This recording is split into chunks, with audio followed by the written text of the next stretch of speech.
Well, howdy there and welcome to day number 32. We are in the Gospel of Matthew today, and we're going to continue learning how to read a biblical passage in its surrounding context and make sense of the meaning, interpret the data in light of what comes before and after and what surrounds a passage of Scripture. So Matthew chapter 13, verse 44, very small verse.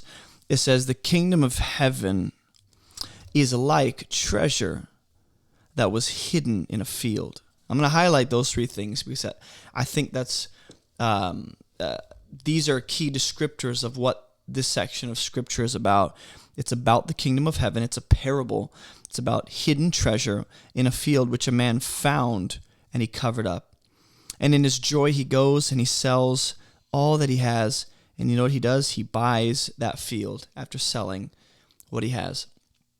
Now, on its own, this seems like a completely random scripture that doesn't make a lot of sense.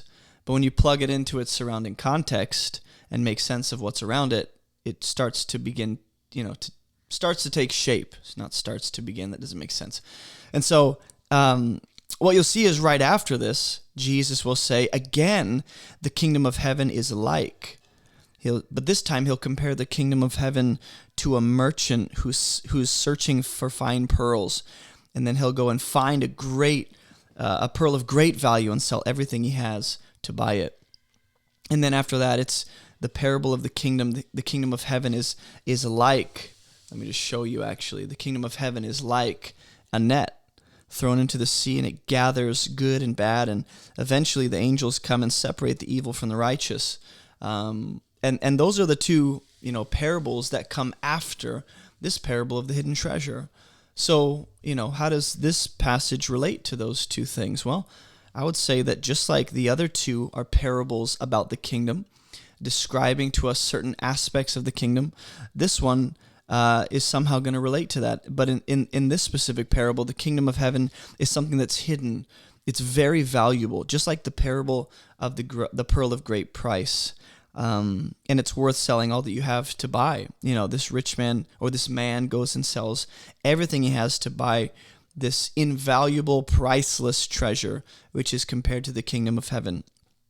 Right? And so we can say just like the pearl was valuable and the merchant, ends up paying for it, the kingdom of heaven is valuable. Or the parable of the net, which drags in good and bad, and eventually, the evil are separated from the righteous in the earth when the judgment comes. That fits neatly next to this parable. The kingdom of heaven is something that not everyone regards as valuable and is actually pursues and seeks out. Not everyone will get into this kingdom and will belong to this kingdom, but it's worth pursuing and finding entrance into. And so then we go, well, what happened before this? Well, there's what's called the parable of the weeds. And essentially in this parable, Jesus continues to talk about the kingdom of heaven, or the kingdom of heaven. Yeah, it's in what he... Sorry, I lost my train of thought. And what he says is that there was a field that a man owned, and he sowed good seed, and it started growing, but an enemy snuck in and started sowing bad seed. And then Jesus will essentially explain what the parable is, and he'll say, just like the weeds are gathered, so you can see it, just like the weeds in the field are gathered, those plants that were planted by the enemy, they're going to be gathered and burned with fire. That's what it's going to be like at the end of the age. The Son of Man will send his angels, and they will gather out of his kingdom, essentially the weeds, those who are in sin, enemies of God, and the righteous will shine as, the plants that the owner of the field actually planted. And then right after this, we have, the kingdom of heaven is really valuable. It's so valuable that it's hidden. Not everyone sees it or recognizes it. And this comes right after those who are gathered out of the kingdom because they don't belong. They didn't see the value in the kingdom of heaven. They weren't righteous. They didn't, actually pursue the kingdom the way the Father wants us, or the King has told us to pursue it. And so you can see how, this neatly fits into right after the kingdom of heaven Not everyone will belong. People will be taken out from the earth when new creation comes. And so you can zoom out a little more and go, well, okay, what's the whole point of Matthew chapter 13? We know what this section is about. This little section is what the kingdom of heaven is like, right? Well, if you zoom out a little bit, the whole chapter of Matthew chapter 13 is all about these different parables Jesus gives to describe the kingdom of heaven. In other words, Matthew 13 is all about the parables Jesus gives to describe the kingdom. And then you can go, well, how does Matthew 13:44 fit into that? Well, it's another one of the parables he gives as he continues describing the kingdom. Then you can zoom out even more and go, okay, what is Matthew's gospel all about? Well, the main point of Matthew's gospel is that Jesus is the Messiah. He's the better Moses. And most importantly, he's actually God in the flesh. And then you can zoom out even more and go, okay, this passage is in the New Testament, meaning the New Testament is all about the new covenant established on Jesus, what's it called? Yeah, I guess built on him. He brings the new covenant into reality. And so you might ask, well, how does Matthew chapter 13, verse 44 fit into the New Testament, the new covenant established in Jesus? Well, Jesus brings the kingdom of heaven. But there's new terms and conditions. You have to trust in the Messiah.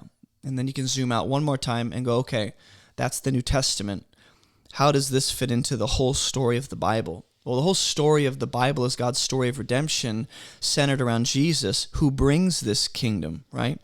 And he is the real treasure, not just this kingdom as being valuable, but Jesus as like the greatest treasure that heaven has to offer. He's hidden, he's concealed in the Old Testament, and he's revealed in the New, right? So you can start to figure out how this passage relates to this whole section, how it connects to the whole chapter, how it connects to the gospel, how it connects to the New Testament. And that's exactly what you get to do today, is you get to do in the homework. You're going to continue meditating on this little scripture and unpack how you believe it connects to the surrounding context, whether that be the chapter, the book, the whole New Testament. And then what you get to do is, list out what you see, meditate on it, pray through it, take note of what stands out to you and what the similarities are between this scripture and what surrounds it, and how you think it connects to the rest of the New Testament and the rest of the Bible. All right, so go do that on day 32, and I'll see you guys in day 33 when we jump into the epistles. Actually, we'll be jumping into 1 John. My apologies. We'll jump into 1 John, and this will be the last episode in this phase of interpreting a scripture in its surrounding context. So, at the end of the day, we go, what's the meaning of this? Well, it's that the kingdom of heaven is valuable.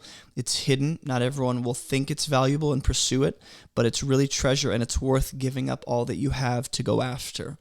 So I'll see you guys on day 33 when we continue talking about interpreting a scripture, a biblical passage in its surrounding context. All right, I'll see you guys there.